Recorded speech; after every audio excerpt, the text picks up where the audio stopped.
I think that there is something that we sometimes we don't understand about education. The system of education that we have had for decades, for a long, long time, is a system that teaches people to work for someone else, to pretty much be a person that depends on someone else making business and making money. It's not really a system that teaches us how to think. That's why it's not the most educated people on earth that become the richest people. It's not every person that has a master's or a PhD is not doesn't become a rich person.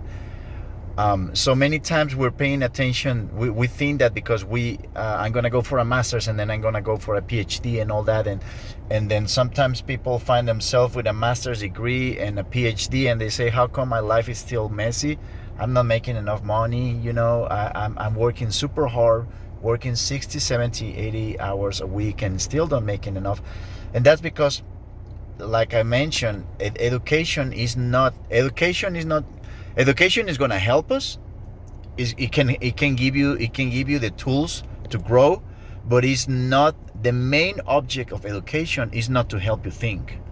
Is to teach you how to work for other people, to be labor, not really to learn how to think. So that's a different story. That's why it's important that that you want to read philosophy, and you want to read things that are different, approach things that are different to what you believe and your perceptions about life. You travel, expand your mind. Those are things that you gotta grab your brain and put it in situations, in places, reading documentaries, or whatever is gonna make you think and go like, I never really seen that aspect of this thing they're talking about. You got to look at things in different ways, and it takes a lot of doing things that we are not used to do, because we were not taught to do different things ever since we were kids. We were taught to do the things that society want us to do. Okay, all right, guys. I hope you like it, and see you next time.